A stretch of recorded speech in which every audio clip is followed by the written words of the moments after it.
Welcome to Duo Chat with Brittany and Cynthia, where we talk about drama shows like Dawson's Creek, One Tree Hill, and more.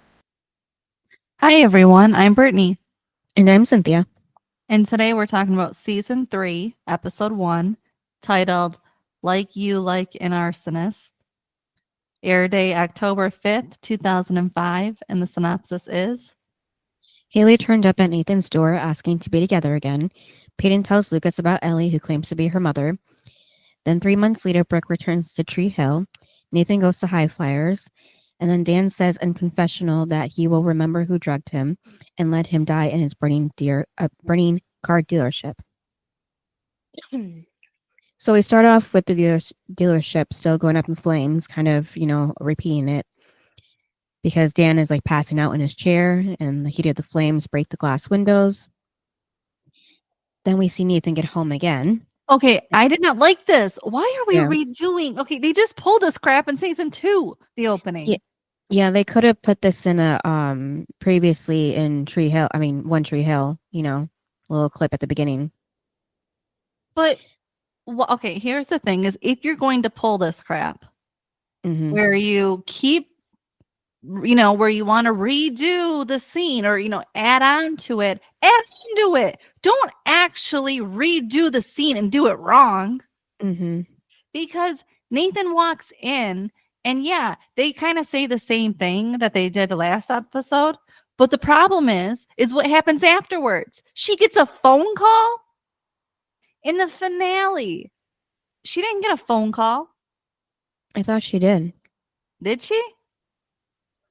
I thought she did. I thought the only difference was that Nathan didn't say he had something else to get from the car, another bag. And so he just opens the door for no reason. No, I didn't remember because remember, she was looking upstairs. If she would have had upstairs.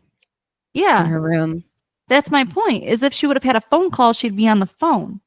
But here, or the last episode, it was her upstairs looking out the window.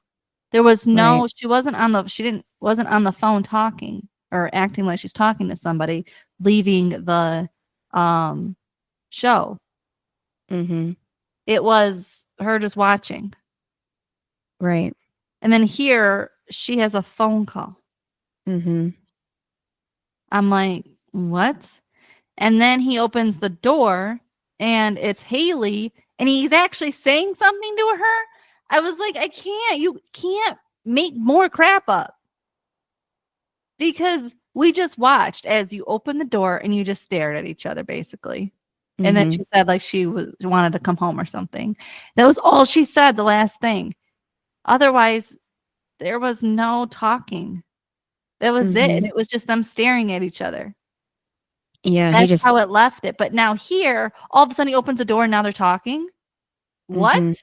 That's what I mean. If you're going to make up a new thing, you shouldn't have done what you did the last episode. I mean, you can't leave it like that and then pick it up and redo a scene. You should not have put it in the scene then. Yeah. Maybe what they should have done at the end of the season was they should have had her walk up to the door or something. And you don't know if he's home. I don't know. Because then he could have this episode, it could have been him walking to the door and opening it up and there she is. And then people forgot that she was walking up to the door last season. I mean, something besides this was stupid. Right. I was like, why are you writing it this way? It was terrible. Remember season 2 when Dan had the heart attack? Deb, remember how she like slowly walked over to him? And then all of a sudden season 2 starts and she races over to him and like picks up and I'm like, what? Because none of that happened in the finale. But because we're picking up, we gotta like move real quick because he's having a heart attack. Yeah. And then here, what? Like, why? To the writers, why are you writing it this way? It's stupid. Yeah, I don't know if it's just to fill time in or what, but the last thing Nathan says to Haley is that it's bad timing, and that's when Deb goes, past her out the door to say they have to go. Okay. Yeah. And Deb, okay. And what was the point of Deb the last episode? What was the point of her upstairs in her room looking out? Mm-hmm. When this episode, there is no Deb looking out the window. Right. She answers the phone, gets Downstairs. the call about the dealership, and runs out the door. Yeah. You didn't have time to run upstairs Mm-hmm. and then come back down. So none of this makes any sense. From the last scene to this scene. Mm-hmm. It's stupid. Why did you do it? Did they forget what happened the last scene or the last episode? I guess. How do you forget how you ended it? Because I have more about these stupid flashbacks. This isn't the only bad flashback. They're all bad. But they were all bad in season 2. Mm-hmm. Yeah, I don't know if they just go by script and think that's how it was and don't actually rewatch the actual episode, because things can always change from script to filming. But right. Let me see. I'm looking at the writers. Yeah, how many times do the actors say it didn't, because they cut stuff out all the time, or they didn't act it that way or say it that way, or a line was cut? Happens all the time. Wouldn't you, at least if you were the writer or a part of the writing staff, wouldn't you go back to that season, like the last 5 minutes, and watch it? Mm-hmm. Especially if you're going to leave cliffhangers as scenes, and then you're supposed to come back to those. Well, do what we said in season 2, which was go leave off of where that scene left off. Mm-hmm. Not actually have to redo the whole thing all over again. Right.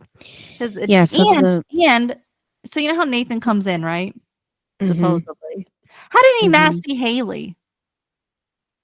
Right. Yeah, I don't know. Like, all he did was come in, and Deb said, oh, I'm glad you're home. Like, it's all going to be over soon. And he said, I know. And I left some things in the car. And then he goes back, and then there she is at the door. Mm-hmm. I'm like, how did he not see? I don't get it. That's my thing, too. Mm-hmm.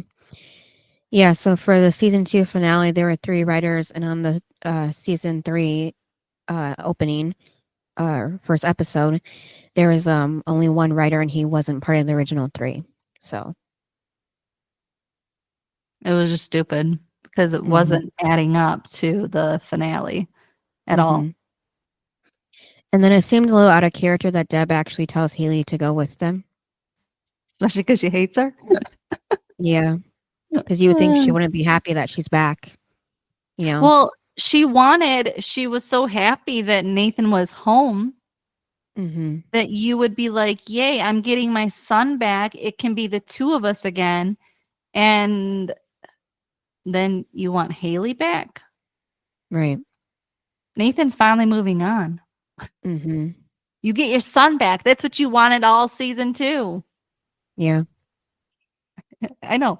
I don't get it either. Wouldn't it have been better if Karen called instead? Because she had that heart-to-heart with Nathan. Mm-hmm. I don't know. It's just weird that it came from Deb. Yeah. Of all parents that want her back. Right.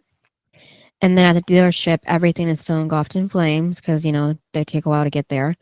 And then Lucas is walking on the beach to join Peyton, and then they kind of repeat this scene too about them. So is there no fire alarm? Yeah, I don't know. I guess not. This is 2005. There were common back then. I didn't hear a fire alarm go off. Yeah, maybe Deb had disabled them probably before she started the whole thing. So no fire, trucks would get there in time to save Dan.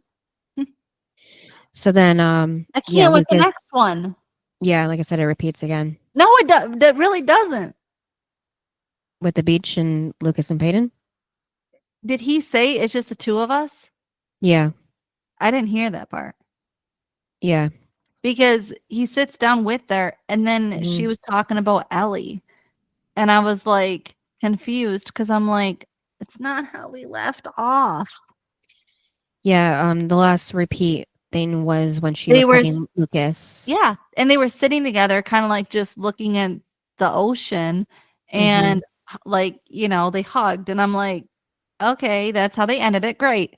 But then here they're actually talking. Like, what is up with these people?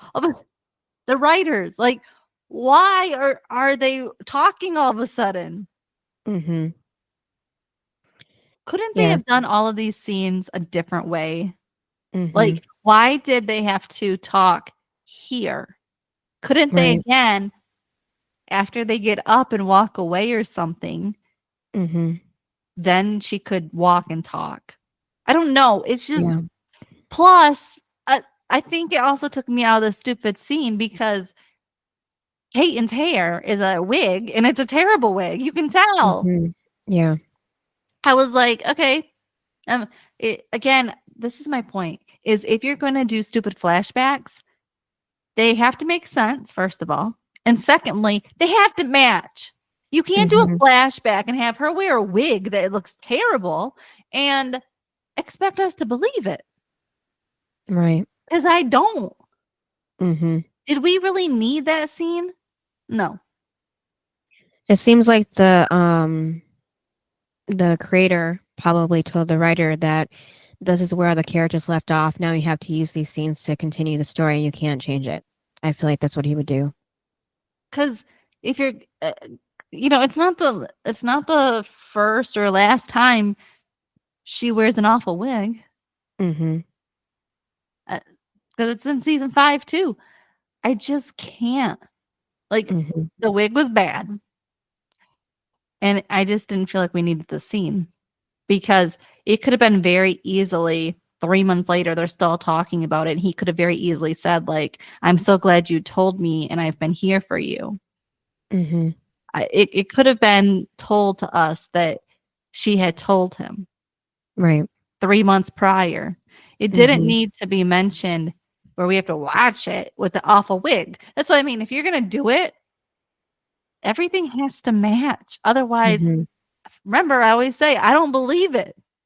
Yeah. If it doesn't make sense, I don't believe it. So I don't believe in the awful wig. And I don't believe that it happened. Mm-hmm. Because, again, it doesn't add up from the last episode at all. Yeah. And then, because Payne says she doesn't want to go back home and asks Lucas to stay with her. And then back at the dealership, it's still on fire without a fire truck in sight. And then back at Peyton's, her and Lucas walk into her room. He tells Peyton to talk to him. He asks what's going on with her, and she explains she's been getting these creepy emails lately.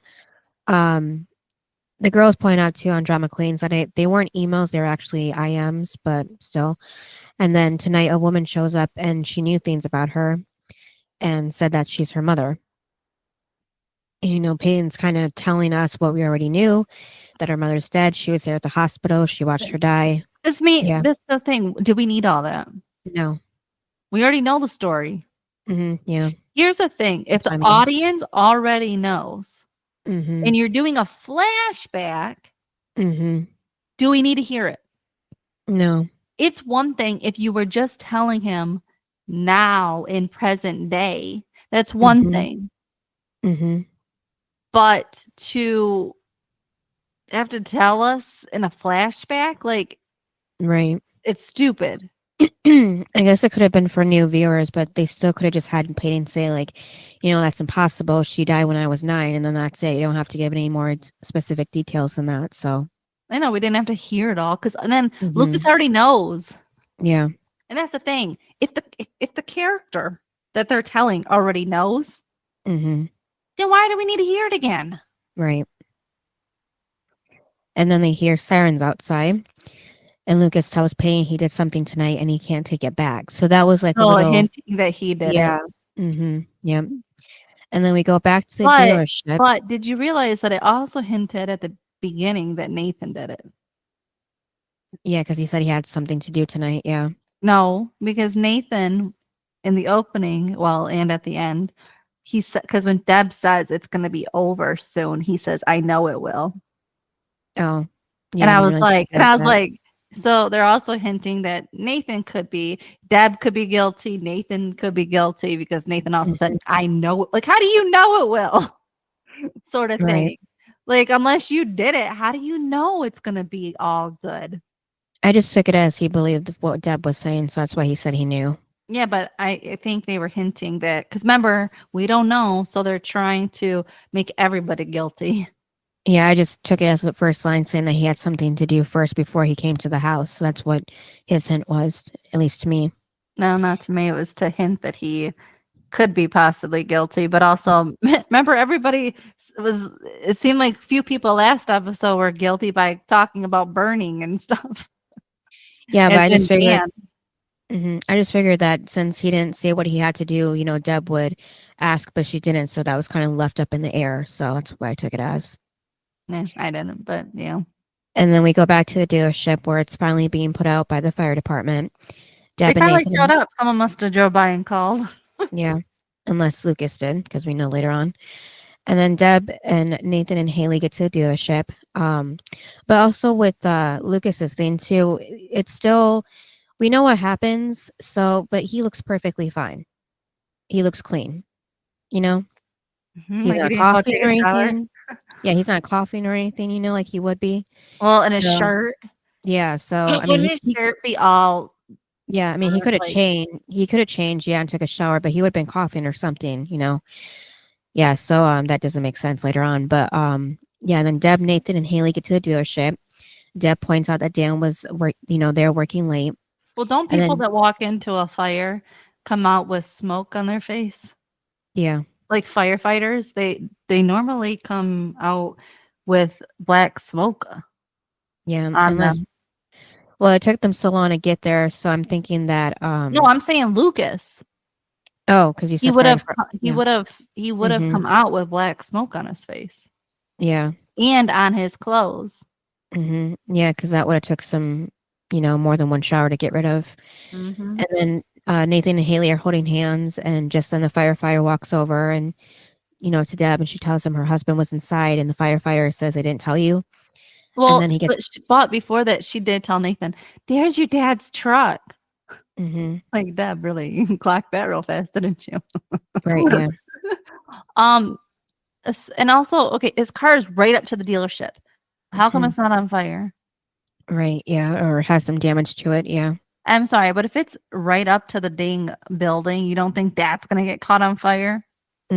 Realistically, Yeah, I'm sorry, stupid to Yep. not have the car on fire too. Mhm. All of a sudden, his car is perfectly fine. Right. And then the firefighter gets his captain, and the captain and the firefighter wheeling Dan on a There's gurney. Dan Yep. alive, Yep. and he's staring him down. Oh, And Deb's, of course, disappointed. Deb isn't happy about that. She thought maybe he would be more likely dead on a gurney. She was hoping this so bad. Mhm. But I'm And then, sorry. What would be the point if Dan died? Who right. would everybody go to for their problems? Or cause the problems. No, but whenever somebody is in a bind, they always run to Dan. Yeah. 'Cause they know he's got a plan. Right. Or money. So who would they run to? Because Andy's not around. Right. Who again also has money and a plan. That's what I mean is Andy, but also he's not a monster, so he wouldn't think like a monster. Like Yeah. Dan could think of what to do because he's evil, but others are not. So he's the only one. Also, he's the one that brings the like what's going to happen next. So you can't just kick him off. So Right. that's why when they're like, "Oh, like we would want to Whitey," wasn't it like he like, "Oh, people would want to watch him?" It's like, no, like people actually wouldn't want to watch Dan die because actually they all want him alive. Right. Yeah, and everything kind of centers around him too, and everybody there is everybody's like the reason why everybody is in this town really is because of him. So Well, but he also, like I've said previously, he always causes problems for everyone, not just one person. It's yeah, because again, normally when people come in on a show, it's usually to mess with one person. But like Nikki, I mean, she messed with a few, but it wasn't everybody. But here, Dan just loves messing with everybody, and that's why he's the perfect character to stay on to mess with, because everyone wants to take him down, but nobody can. Yeah. It's great. I love watching it. Like, Dan really is fun to watch. Even though he's evil, you just need that. Yeah. Well, other shows, like, okay, like this one, Nikki can go away. We don't need her. But we need Dan. Yep. Yeah, and then, when they get older, he comes and, handy. He's actually helpful, so he kind of turns things around. So it was We're good to not see that talking about the character future. development. I know, I'm just saying. I mean, we're talking about Lucas and all that. What does that have to do with him? No, I'm just saying because we're talking about the future, and we're talking about Lucas being clean. And then suddenly, 3 months later, Lucas is waiting at the airport. He has flowers when Brooke comes walking up, and she says, Well, and the flowers are for his mom, and he didn't know she was coming. She was coming to town. Yeah. Right now. Yeah, so she assumes with the flowers that he was there for her. But they must not talk, because she would have said when her plane leaves. Yeah, I'm guessing they didn't have any contact after she left, so. Didn't she have a cell phone? Yeah, but I'm guessing they didn't call each other. It's weird. So all of a sudden, you want to be with somebody, and then you don't even talk to each other? Well, it's not like when they saw each other, they were kissing and everything, or Brooke said that, like, I'm glad that we can be friends, or, because I don't have the same feelings for you, or something to pick up, where they left off. So they have no reaction as But if they even a just friendship. hadn't talked. Yeah, so I mean, they didn't act like they meant anything to each other. So that's why it made no sense. Yeah, I think it was just a way to bring her in and cause a little bit of drama or awkwardness. I didn't think there was drama when she came for Luca. I didn't think for those two there was drama. Well, I mean, like, at least awkwardness in some way. It was just stupid. I'm like, darn well that they've talked. It didn't seem like that to me. No, I'm saying realistically they would have. Or at least he didn't. I think they would have. I mean, I feel like Peyton would be the one to tell Lucas that Brooke's coming home tomorrow, if anything. So that's how he knew. Yeah, so Brooke is embarrassed because he's there for Karen, because she's coming back from New Zealand after spending the summer with Andy.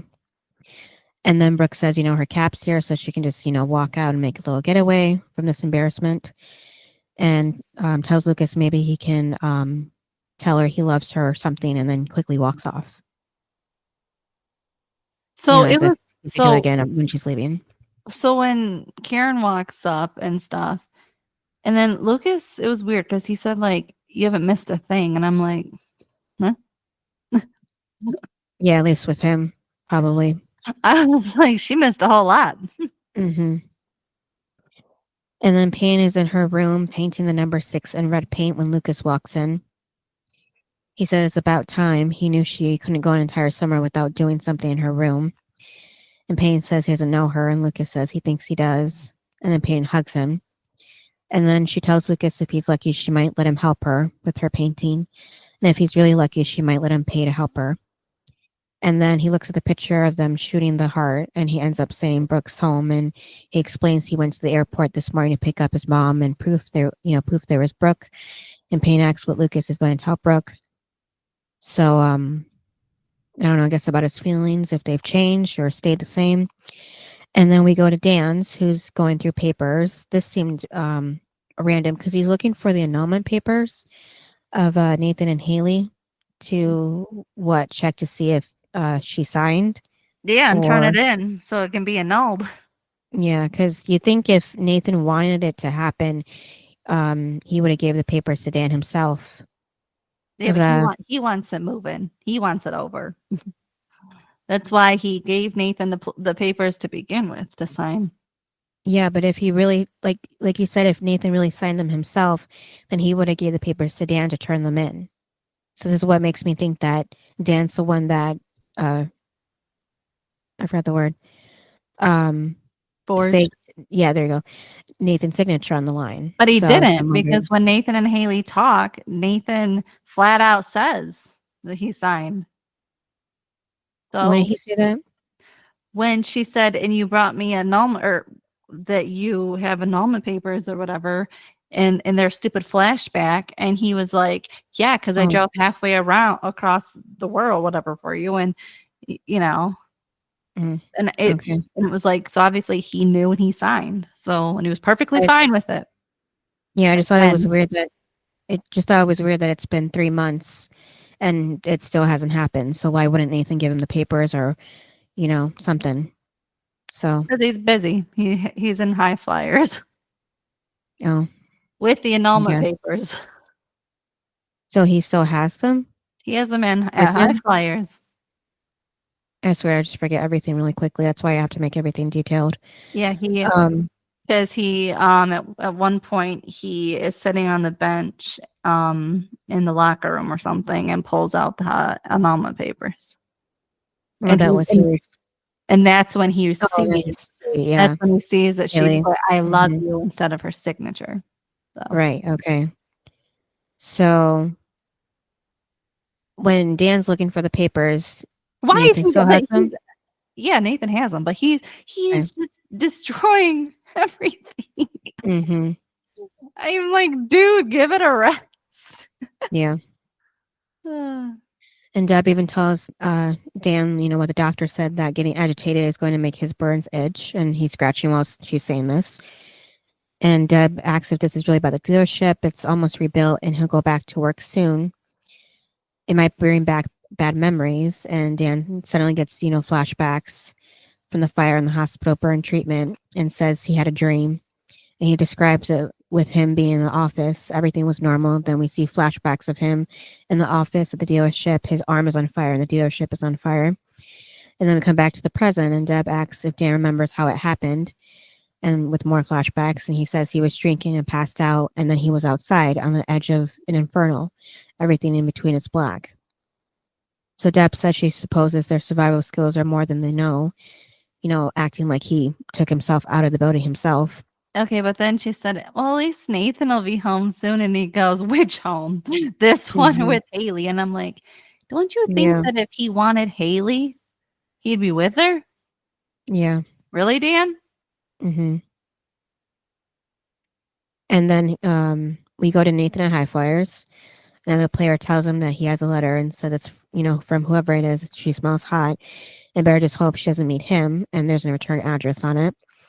And then we flash back to when Haley first came back. By the way, you know who that was, right? No. The letter. Oh, Haley. I thought you meant the guy. Yeah. No. What do you mean no? I think it was Chris Keller. Why would Chris write to Nathan? Because when they talk later, when they see each other, he told Nathan he wrote to him or something. Because I always thought too it was Haley, but then when they when they see each other or something and it's brought up, and I'm like, Chris was writing to him. I was like, that's why he because that's why there's no return address, and that's why he put the perfume to make, because they wanted it to look like it was from Haley with the perfume, but really it's from Chris Keller. But why would Chris put perfume on it to make him open it, thinking it was Haley's? Probably. Yeah, I guess so. It makes sense. Well, especially if it has his name on it, like a return from Chris, he'll be like, burn. Right, because the handwriting would be different. So, of course, but for the scene, they have to make it look like it's from Haley. So they're going to put perfume because they're trying to show like, oh, she wants him back. And, but really, later on, we find out it's from Chris. Okay, I don't even remember that. But I always thought it was from Haley too. But then when we get later on, I'm like, oh, okay. Mm-hmm. And then we flash back to when Haley first came back. She tells Nathan his mom called, and she says she's going to be spending the night at the hospital with his dad. And Nathan comments there should be a Scott family discount at the hospital by this point. And Haley says she's sorry. He asks about his dad or about them, and she says about everything.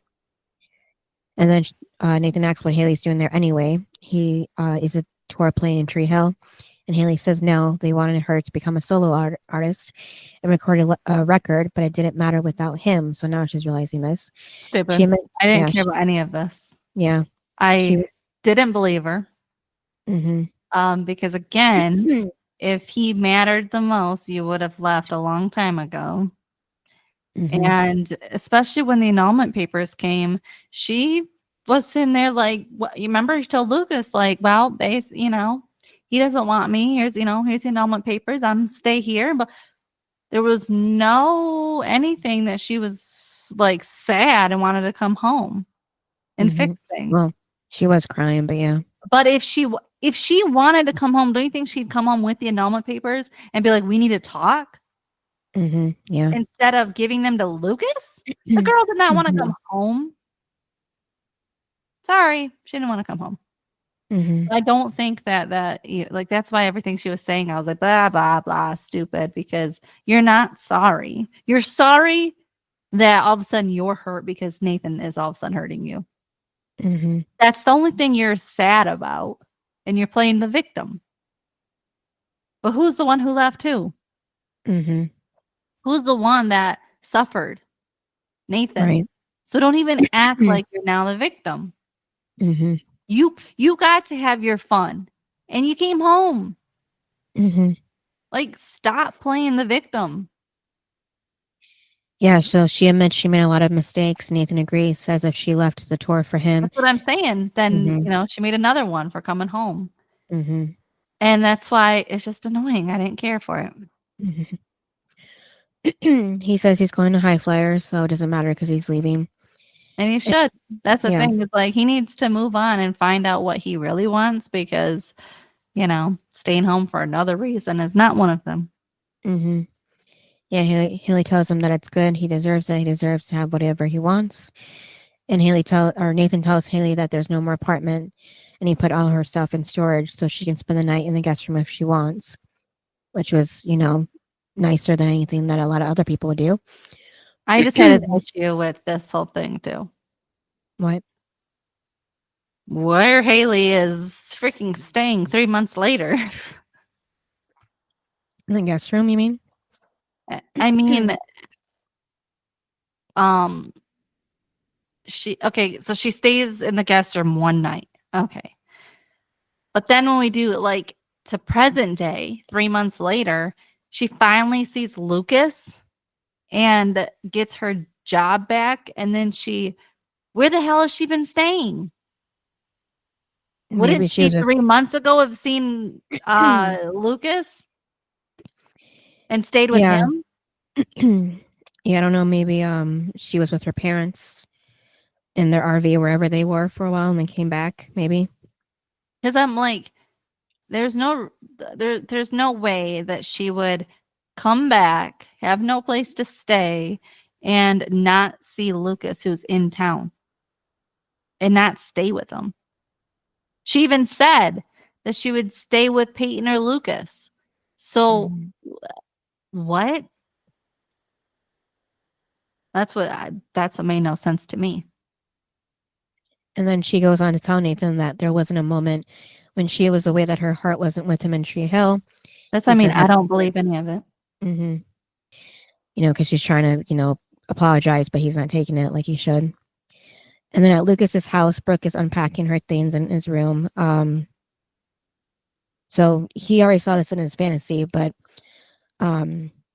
is she like unpacking her things to move back in? Probably. This was a little confusing for me. I don't know, because I thought she had the apartment. Yeah, right. So I don't know. I mean, she did say that she was going to leave things so her parents would let her stay there for senior year. So maybe she was picking up the last of her things. I don't know. Probably. And then, Lucas walks in, asks if she's talking to him yet. And she says, yeah. So that's why it doesn't seem like that they were talking before she came back. Yeah, they made it. I'm just saying, like, realistically, they would have. That's all. Okay. Obviously, in the show, they must not have. Mm-hmm. And then, Yeah, and then he brought her a little small bouquet, I guess, to make up for earlier. And then, but he ended up getting them from the neighbor's yard. So Yeah, he's like a little Dawson, steals them. Yeah. And Brooke apologizes for what happened earlier, because she's assumed things. And, a little jealous that he wasn't there for her. And she asks how he's been. And then we see the flashbacks before Brooke left, where Lucas confessed his feelings and kissed her. That's what I mean. I didn't need the flashbacks. Mm-hmm. Again. Mm-hmm. Yep, and repeat it all, yeah. Mm-hmm. And then we go back to the present, where Lucas says he knows it wasn't fair how he told her he wanted to be with her. And he just saw her slipping away and he panicked. And then that's when Brooke said she actually had the whole summer to think about it, and she thought that they could have a summer like fling just in the fall and non-exclusive.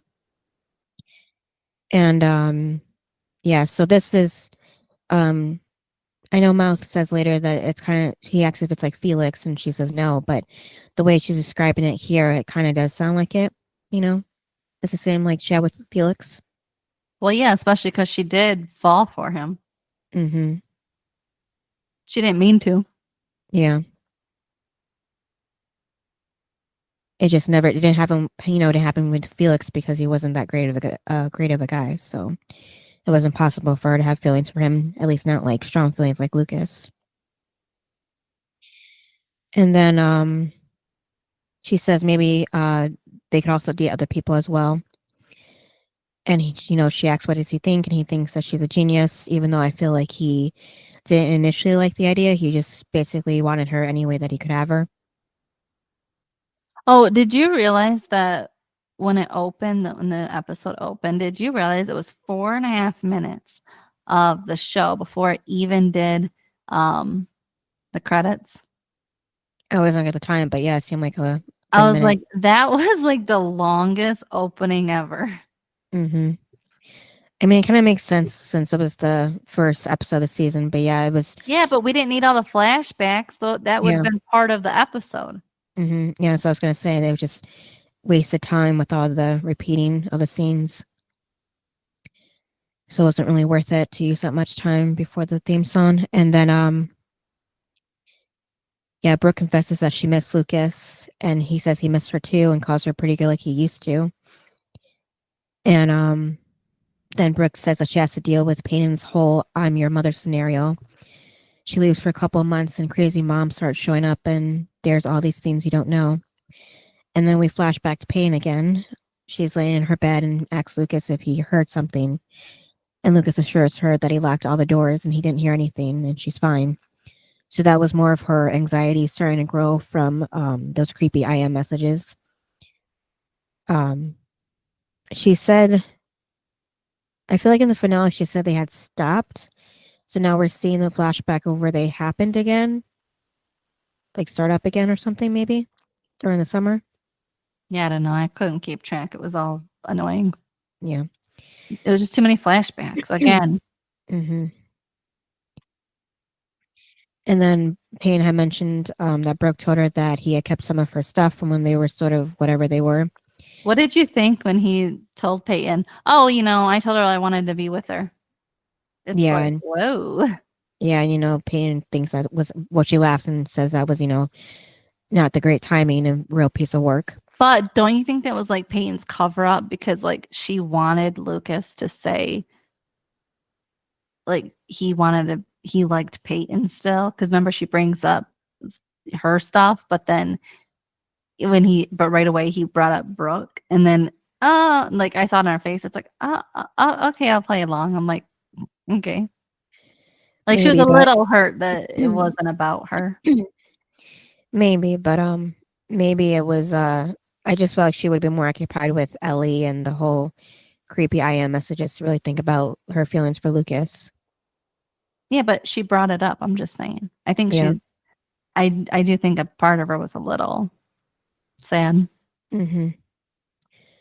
Yeah, I thought maybe she could just been bringing it up to try to distract herself too from the creepy IM messages. And then she mentions Jake too, because she says you either say too much,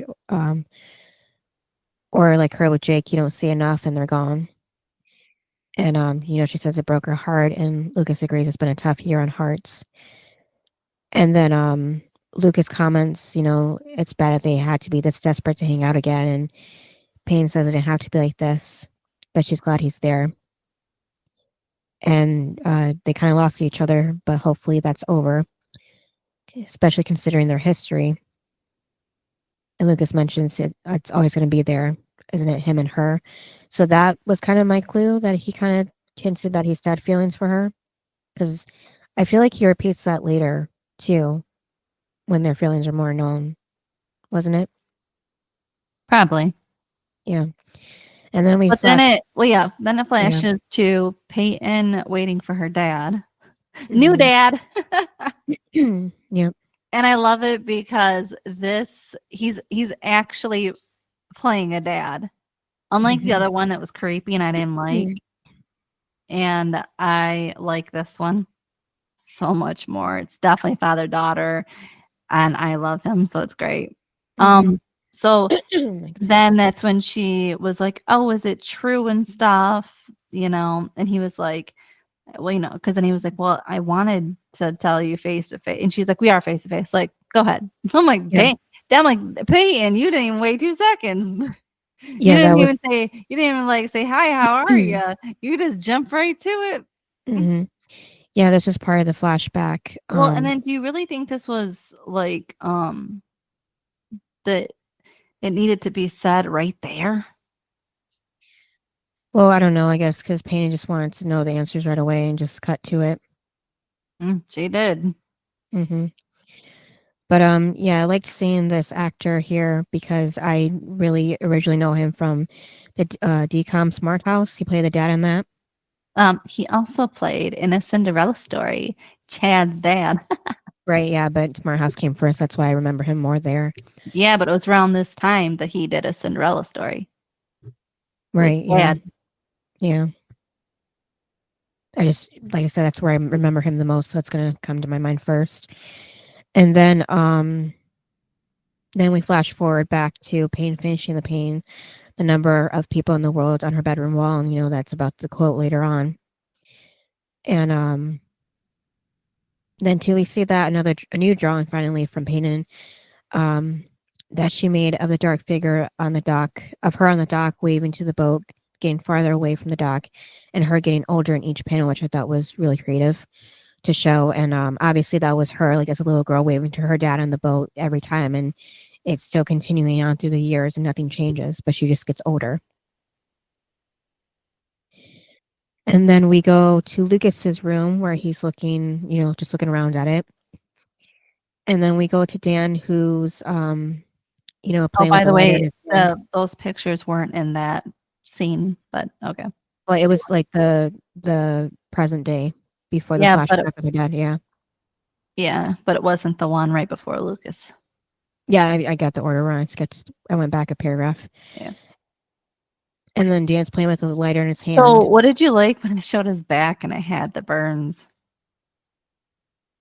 I didn't even notice. I was just wondering why he was playing with the lighter in his hand, because you'd think he'd be afraid of fire. All I know is this man looks good for being burned. Oh, yeah, now I remember, yeah. That's all I could think is, man, he looks good for being burned. Yeah, even after 3 months, it shouldn't look that nice. Nope, he shouldn't look good at all. Especially because it wasn't like he got help right away. And then somewhere else in the house, Deb is looking at an album at her wedding pictures when she finds an envelope. I love it because it's her divorce papers. Yeah, but did she put them there or did Dan? I don't remember.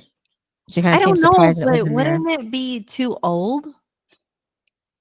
I don't know. I don't know if they have I don't know if they have an expiration date or not.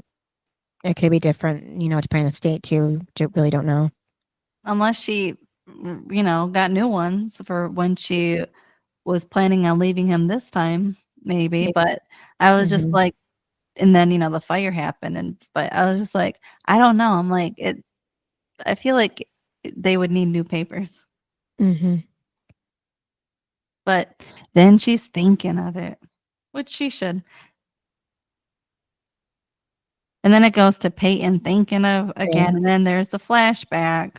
again of Peyton drawing at the grave site, and it is the grave site of her mom, and it says Anna Rebecca. Right. I just want to say that Google tells me that divorce documents don't have an expiration date; they're valid forever. So, and then her dad walks up to her, and this is where they actually have the serious talk, and they should. And then he was saying that, you know, that is her birth mom and stuff. And then he said that, you know, he didn't know her father. And I just think it's weird that he knew Ellie, like that he met her. Because again, adoption, you don't meet the birth mom. So that's just weird to me. yeah, but don't some agencies let the birth mother like choose who's the adoptive parent so they would meet in that situation sometimes? I think nowadays they can do that. But back then they didn't. Even in the 80s, they didn't do that. It's like known now. Because I know shows can't really reflect the reality of real life, but I just know that's how they did that on Friends, and it was around this time too. So when they adopted their twins, and they met the birth mother beforehand because she picked them. Yeah, it happened around then, but they were born. These characters were born in the 80s. Oh yeah, I forgot about that. Yeah. So that's what I'm saying. Yeah, in the 2000s, it probably can happen, obviously, but back in the 80s, 70s, 80s, that did not happen. Right. Yeah. So I don't know. So that's why I'm saying that's where I go is the 80s because that's when they were born. Yeah. So they asked not for her to make contact with her unless Peyton wanted it. So. So go away, Ellie. But I think it was at least nice for Peyton to hear that, you know, when her dad looks at her, he can't look at her without seeing her mom. And she got so much from her in such a short time. Yeah, well, then she gets a little feisty. What exactly did I get for her? Other than lies. And I'm like, Peyton, yep. Yeah, and she smacks her sketchbook on her dad's lap with that drawing she was working on. I will say, like, I think this is one of the toughest things about being the adopted parent is once that kid is old enough, they're like, let me go find my birth parents, and that's it. And it's like, what did I mean to you? I raised your ass. So for him, like, I'm definitely feeling for him because I'm like, yeah, that's because again, like, they must not have been able to have kids. So that's why it's just hard to like see how she's reacting because, like, you know, like, oh, you know, you guys aren't really my parents. It's like, but they are. Also, I think this is why it also shows you because she was adopted. This is why it shows you that they weren't teenagers when they had her because they would have gotten married in their 20s, probably found out years later they couldn't have kids. And that's why I'm saying that that's why her mom, Anna, did not know Karen in high school. So then her dad was... Because remember you said that the girls on Drama Queen said, right, yeah. Anna or Peyton's mom would have known Karen. No, she wouldn't. Karen was 17. Yeah. Her parents were older. Unless they were just in the same town. But that means that Larry was a bit older than Karen when they were dating for that short amount of time too then. Yeah, but she dated a 25-year-old. Yeah, I know, I'm just saying that. I just remember that, so. Well, yeah, he's probably in his 40s. She was in her 30s. Well, that like makes sense. Plus, they're parents, so. Yeah, so we see the new drawing of the streetlight with the words "People always lie" with the question marks, Mom, Dad, Peyton. And then we flash forward to Haley walking to the apartment, and she sees the pink wall and paint over the paint of her. So it's been 3 months since anybody's been in that apartment. So wouldn't the landlord, yeah, wouldn't they have already repainted the living room and everything by now to sell it? Well, rent it, but because Dan only rented it for the next month. Right. So 2 months later, they would have gotten new renters. Yeah. And, the painting would have been done, so that would have been gone. Well, Brooke wouldn't have a place because 2 months ago, it would have been rented to somebody else. Right. And given how that's a nice apartment, people would have probably been on the wait list. Yeah. And so my point is, there's no way in hell Brooke could have even gotten that unless her parents secured it 2 months ago when it came up for rent, because it would have been taken just like that. I mean, look how easy it was for Nathan to get it. It would have been very easy for anyone else to have it too. So that's what I didn't understand either. And then my other thing was, so we're leaving the painting, right? But we're not leaving the people always, or when they, what was it? The people, sometimes come back or something. That one that Peyton drew. Nathan, when he walked out and closed that door, it was on there. Now, if Son is not there anymore. Yeah, that's why I don't remember it being there, because I was just focused on the paint. But yeah, I don't know. But I'm like, it was there. So it's weird again how you're going to do a scene and resemble like the old one, and you're not going to have everything on. Like, who came in and took down one picture? That's just stupid to me. So I'm just saying they maybe the art department forgot one thing. And then we flash back to the night she came home again with Nathan. Again, I don't care. Mm-hmm. And then this is where she said that it's awkward. She'll just say with Lucas and Peyton, and then he's like, oh, it's just like all dark. I'm like, what? And it's weird that Nathan even wants her to stay there, because given this Nathan does not like this Haley. So it's weird that he even wants her to stay there. I don't get it. Yeah. Because I would have definitely went somewhere else, not to Nathan's. Yeah, we can still see that he's upset because he says, "What's the difference? You turn out the lights, all the That's same what I'm dark." saying. It's all dark. Yeah, that's what I'm saying. Yeah. But I just don't understand why she's staying there for the night when he doesn't even want her there. And then Haley mentions randomly for some reason that, about his drug taking. I didn't like that, because why are we bringing it up when Nathan took drugs? Why would his taking drugs be like a comparison to her leaving him? Like, she's just bringing up a mistake. But he wasn't really in the right state of mind where she was. Yeah. It was that was her only example of him making a mistake she could use for some reason. Yeah, but that was basically throwing it in his face, and I don't like it. Yeah, so then she said that she would have done things differently, and I know I hurt you. Then act like it. Because all she's doing is acting like the victim, and you're not the victim. He is. And you're now going to say, I know I hurt you? That doesn't make this. I didn't care for this. But then that she brings up when she called him. Well, she does bring up, though, this is when she does bring up the annulment papers in this scene. Because when she brought up, though, the phone call and that what she left him apparently on the voicemail was that the best part was being with him still. Didn't make any sense. That her being on tour, there was never a day that went by that the best part wasn't with him or something. It was weird. I was like, that was stupid. But I did agree with him when he said you can't just say that, because I'm like, exactly. So if that's true, when he came to see you weeks later, why couldn't she have said that then?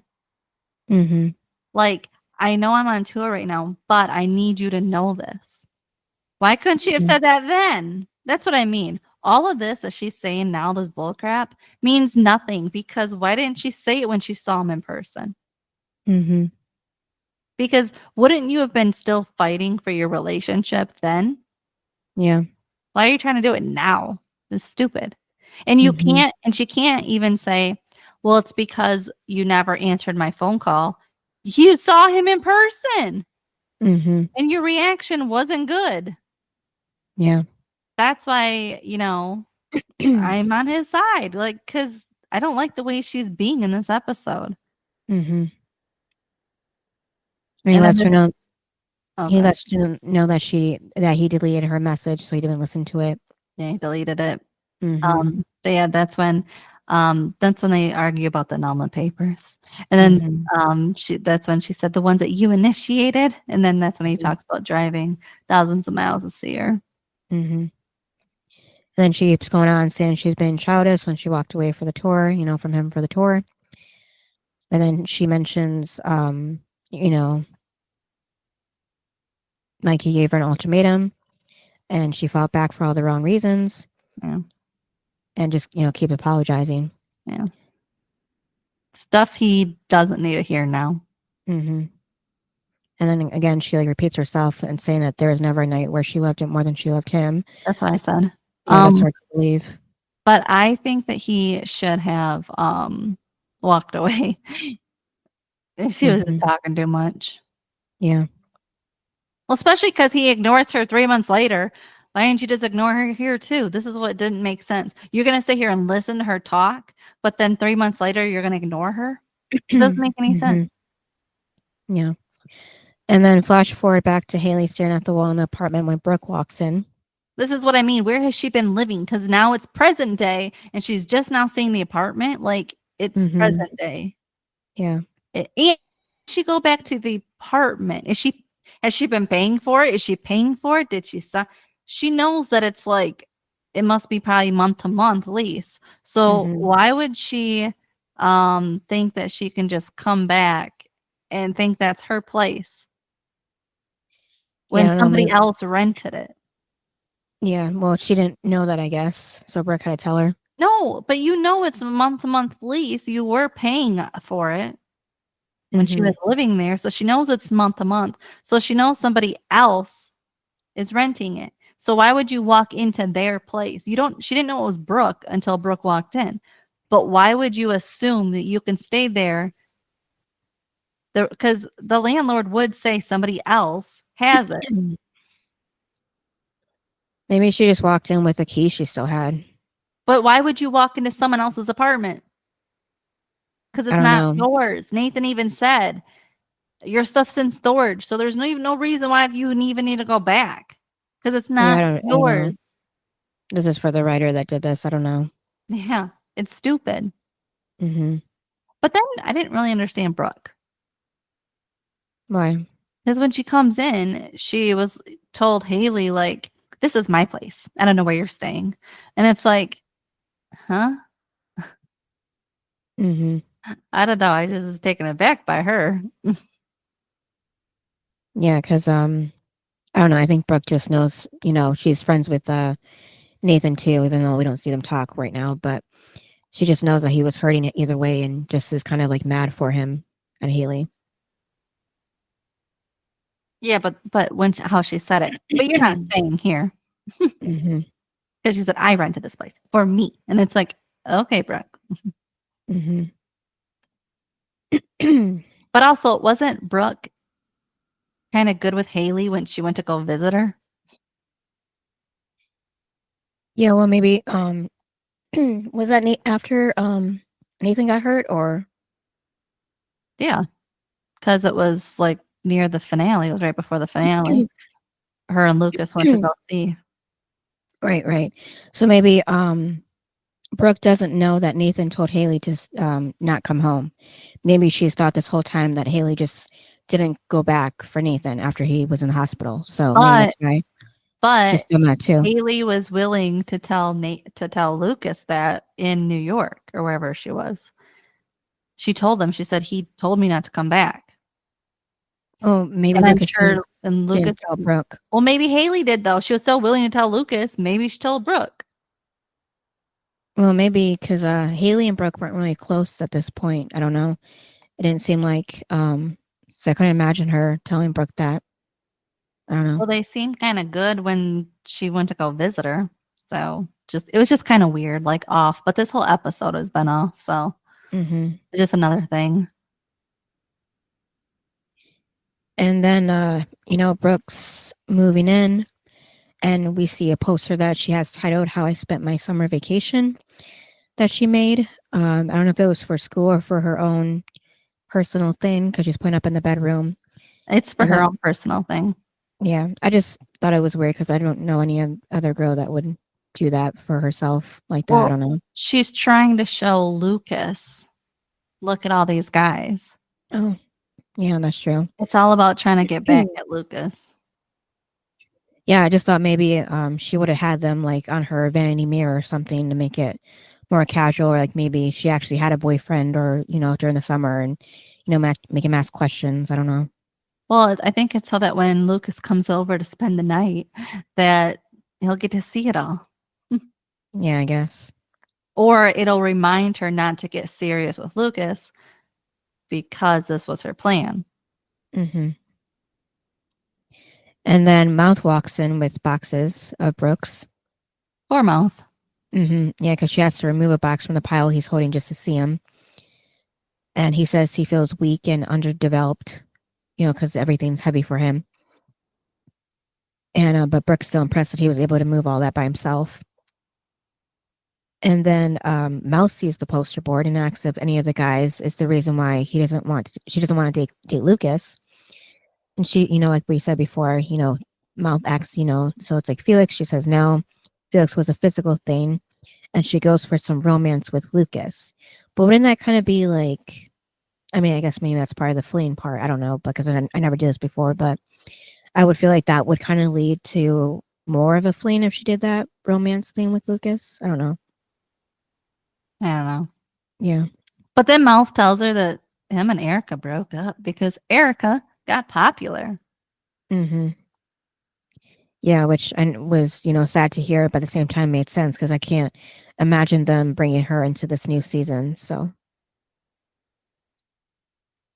and then, because it couldn't have been just her being Mouth's girlfriend. That couldn't have been her only plot line. So that wouldn't make sense. Well, it seemed like the girls in season 1 were their plot line was the boys. Yeah, pretty much. Either dating them or having a feud with them. Mm-hmm. And then it's just that, she was a minor character, so it just made sense that she wasn't going to stay for long. Because we don't see her for the rest of the series either, so it's like she doesn't even go to Tree Hill High anymore. We just never see her. But Brooke says, this is why it's so much better to play the field. And then that's when Peyton brings in some boxes as well. And, she makes a comment about to Mouth, saying nice work. Brooke gets a place of her own, and he already has her in the bedroom. And then, Mouth says he has to get some more stuff. So that's when, they're talking to each other, Payne and Brooke. And Payne says it's deja vu because she just helped. She was moving. Yeah, Nathan. Now she's helping Brooke. Yep. And, Brooke says this could be great because the apartment's going to be their post-game party place. And then she, mentions to Payne about doing a little makeover with the walls, but none of the creepy stuff that nobody understands. Just a bunch of I thought that was mean to Peyton. Yeah. Because you're saying like her drawings you don't understand. Mm-hmm. Yeah. And that they're creepy and stuff. Mm-hmm. And then that's when Brooke mentions the first thing to do is cover up Nathan's hideous paint stain. And then that's when they kind of argue because Payne says to leave it. Payne said leave it. And Brooke's like, well, Haley's going to be here. And she's like, so she can look at it. And it's like, and then that's when Brooke told her that I don't think you're mad at Haley. I think you're mad at your mom or your birth mom or Ellie or whoever. Yeah. And Payne says that, her only problem was with people who vanish and then comes back and expects to be instantly forgiven, which is still the same, scenario with Ellie. And then she just tells Brooke that her problem is she's not going to have anybody help her paint this place, if she keeps it up like that. Well, she said, if you keep telling me what my problem is. Yeah. That was funny. Mm-hmm.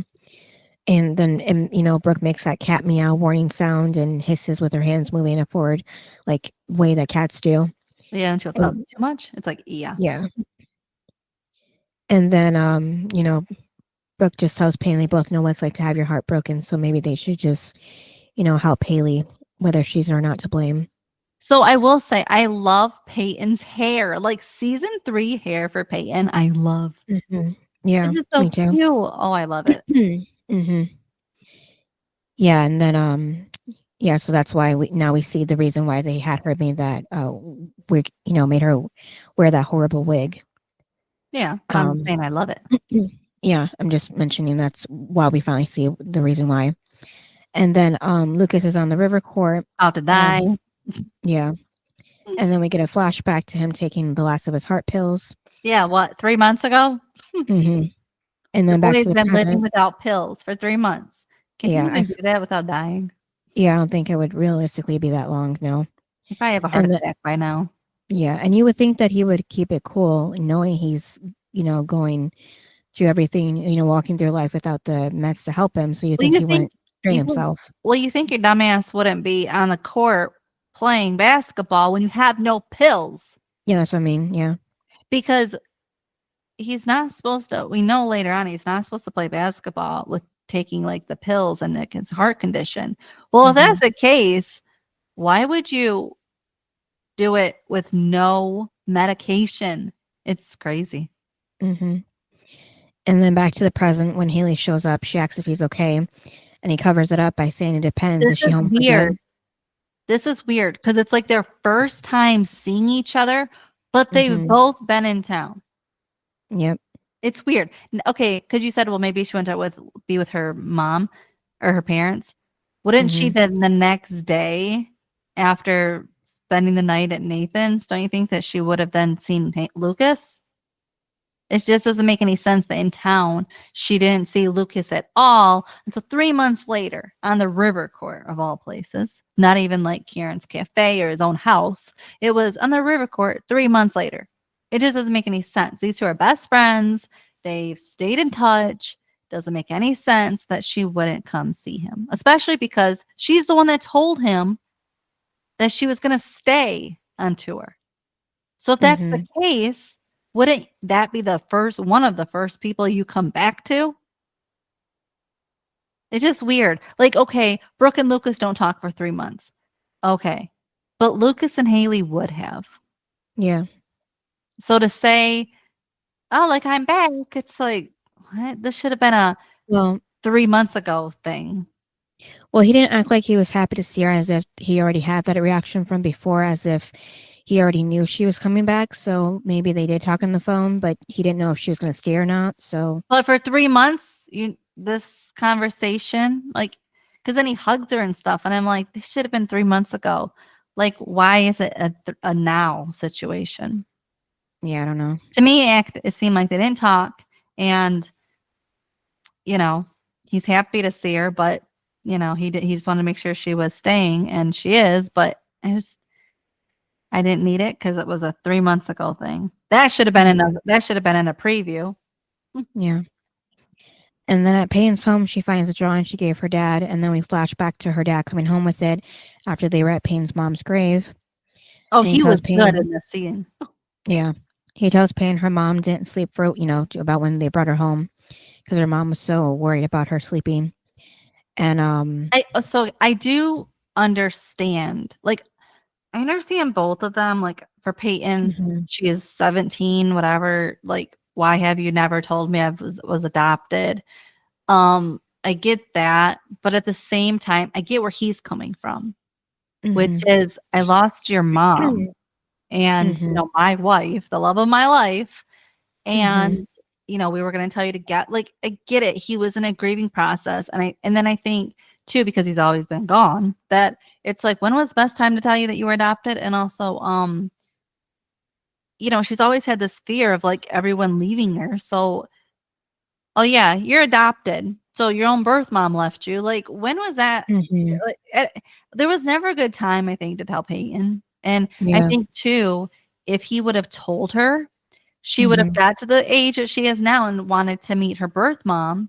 And he would have been like, oh my God, I'm losing the one person I have left. So I get both of them. Like, of course, if you're adopted, you want to know. But at the same time, I get his feeling. I get it.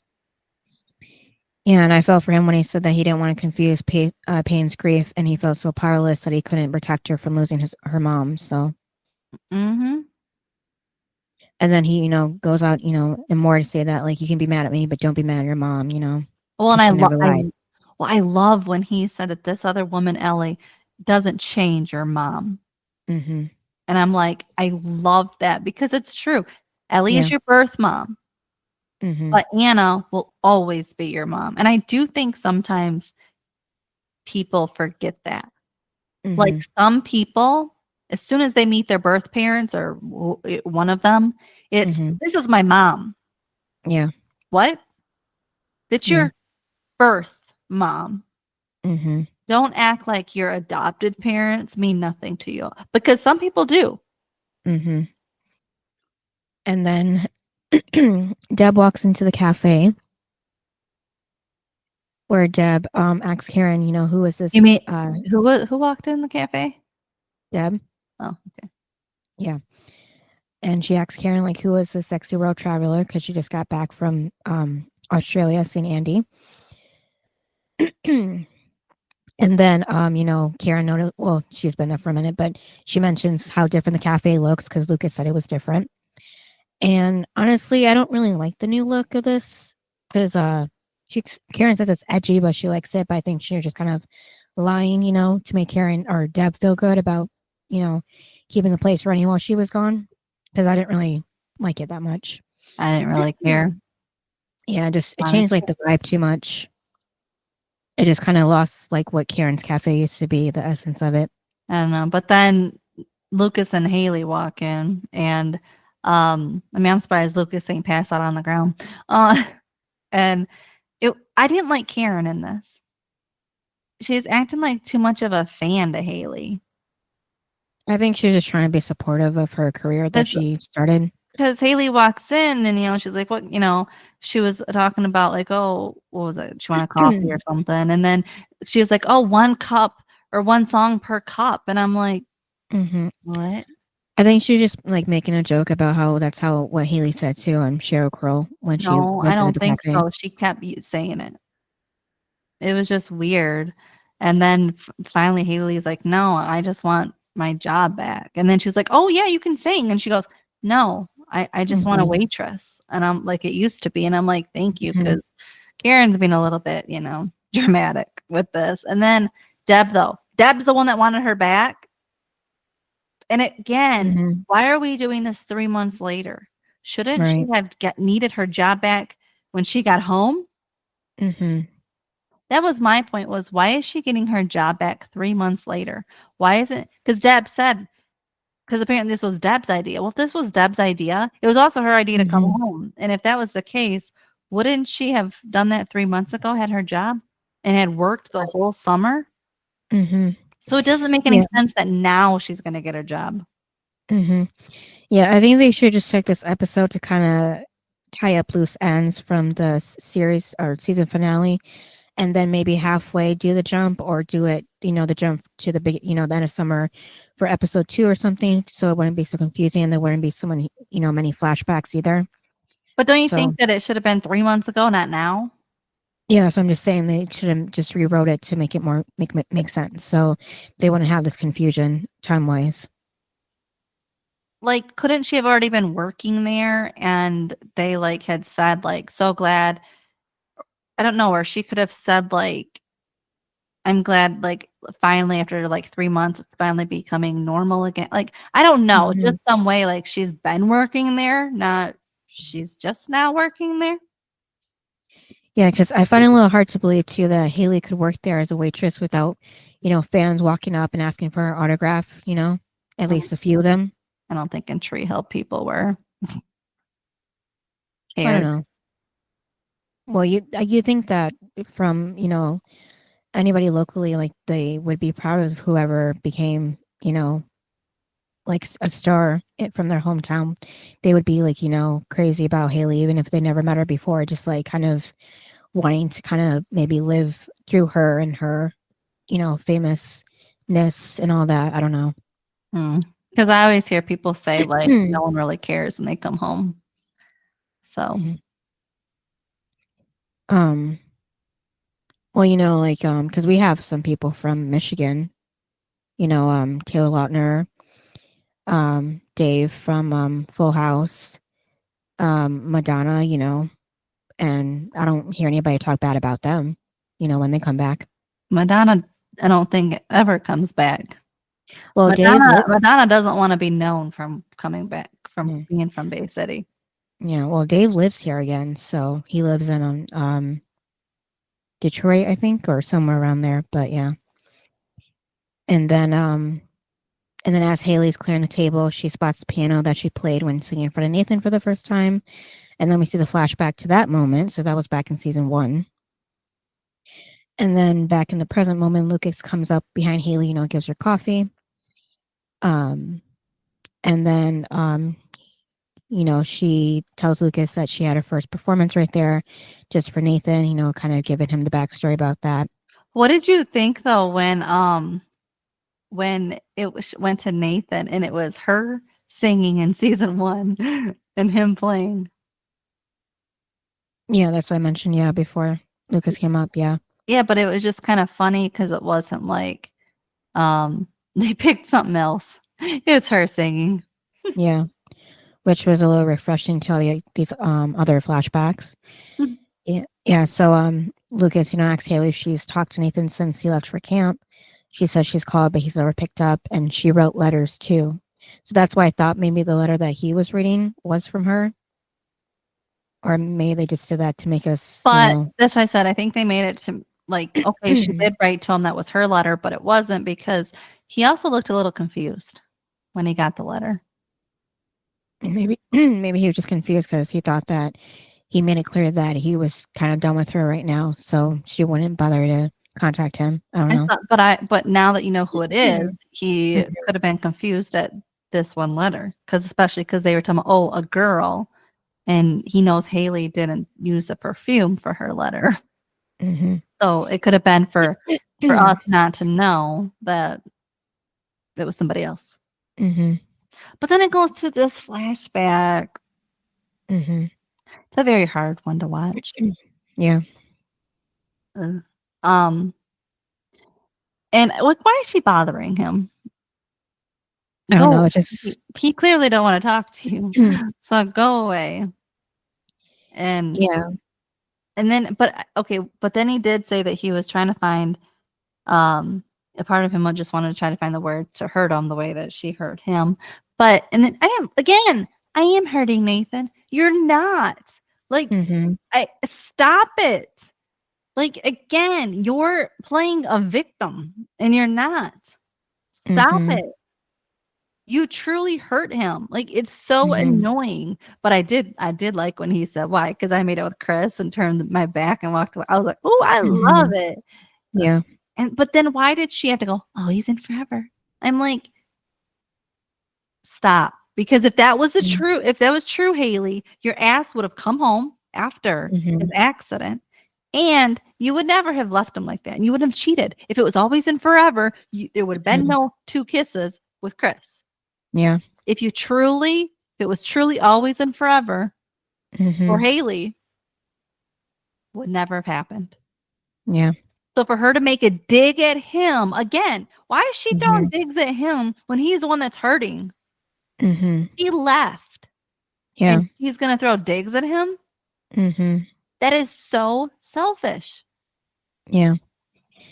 And then he made the mistake of saying Hales, like the little nickname he has for her, because that kind of made her assume that he was starting to forgive her. Yeah, because then she runs back and gets on top of him and starts making out with him. Okay, but for Nathan to turn down sex and to turn down Haley, you gotta be pretty hurt. Yeah. But then she says like I understand if you don't love me anymore. And he said that he does, he just doesn't trust her. And I was like, for me, I feel like I would much rather somebody not love me anymore than for them to not trust me. Because trust is something that is hard to get back.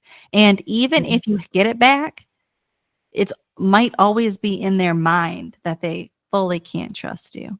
Or one little thing, and all of a sudden the trust is gone again. Where, love, you can fall back in love with somebody, but you can't fully, truly trust somebody again. Right. And so that's why when he said that, I was like, oh, that's actually hard because I'd much rather you don't love me because at least we can work with that. Yeah. But to not trust, what would you rather have? Yeah. Would you rather have somebody not trust you or love you? No, the same as you. Yeah. Yeah.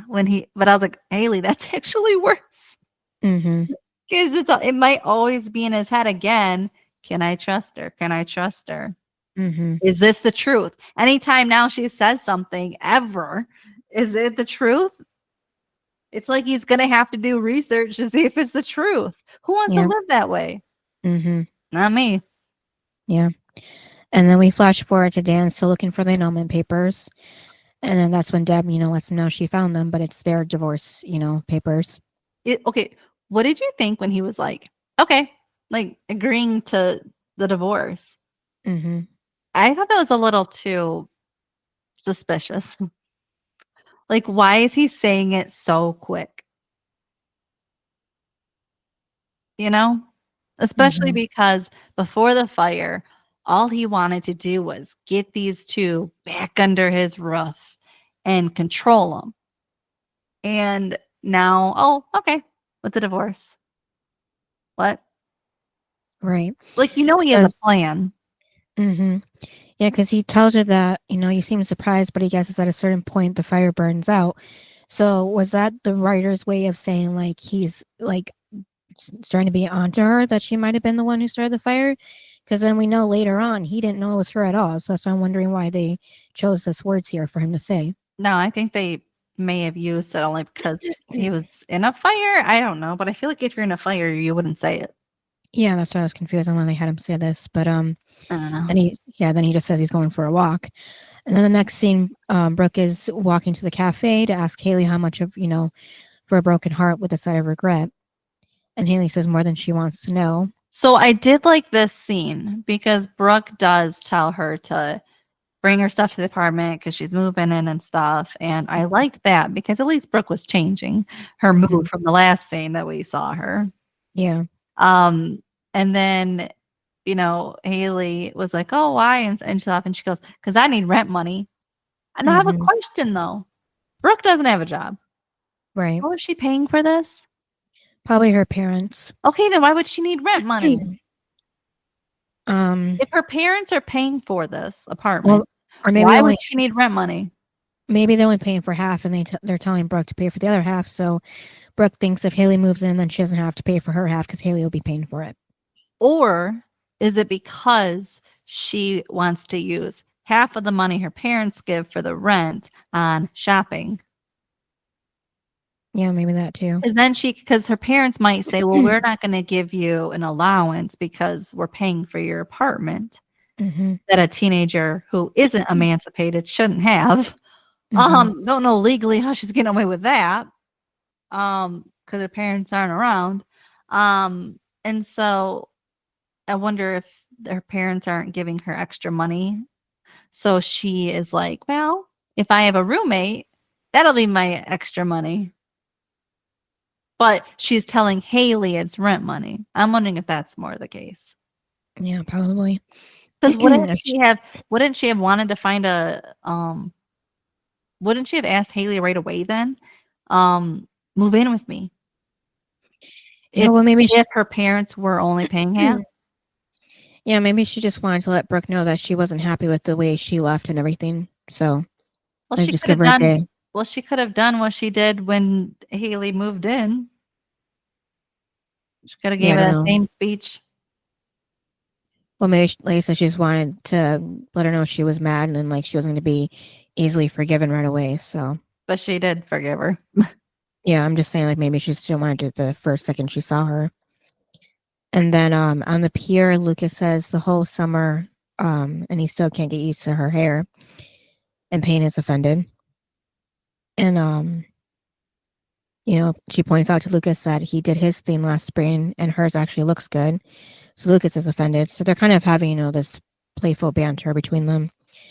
And then Payne adds that the reason why she changed her hair because Ellie had the whole long hair thing and she didn't want to look like anything like her. So this shows us that Payne is still, mad at how Ellie came into her life, even though she, I feel like it's her still thinking of Ellie after our 3 months. Yeah. And so she's still mad at her, even though she didn't know about her until this, she came back.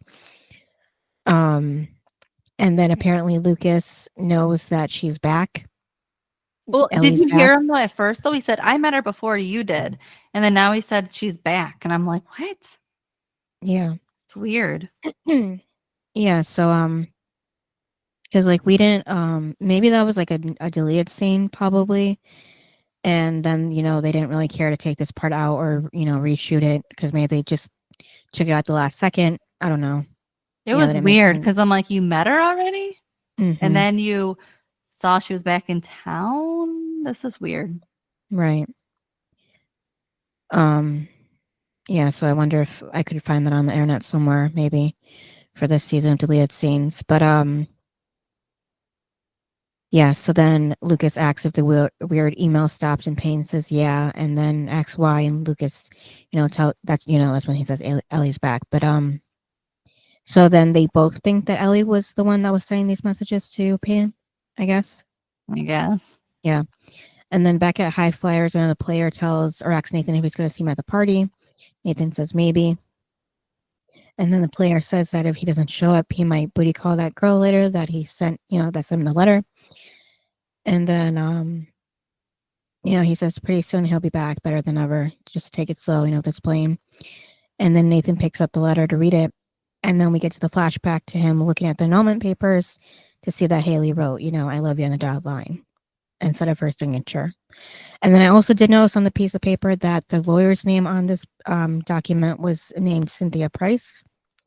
Never noticed that before because I didn't have to look at it, detail by detail. But then Haley walks into the apartment with her things in present day to see the pink wall again.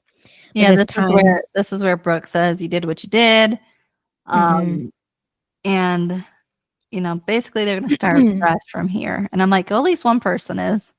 Right. But this time the paint is there's a bordered frame with it and has the word love on the top. Yeah. So I'm guessing Peyton had to do that and it was Brooke's idea. And I guess that was Brooke's way of maybe supporting Haley, like, yeah, you did what you did, but I still, think you don't deserve hate from everybody.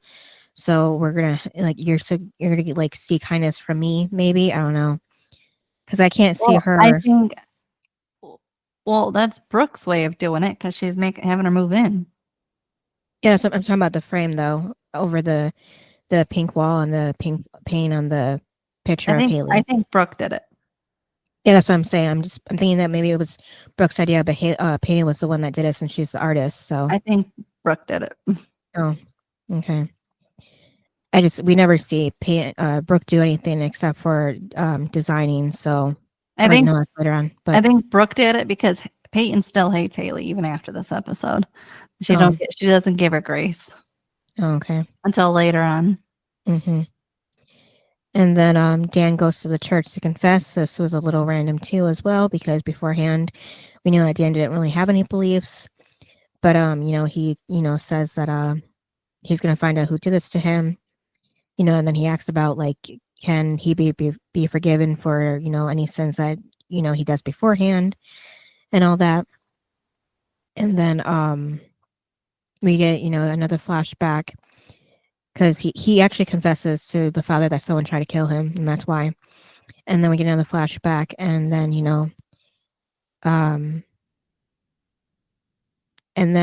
we get flashbacks of Nathan, Lucas, and Haley, and because he's thinking about who could have done it to him, because he sees Deb as well, and Whitey, and Karen, everybody that basically hates him because they have reasons to.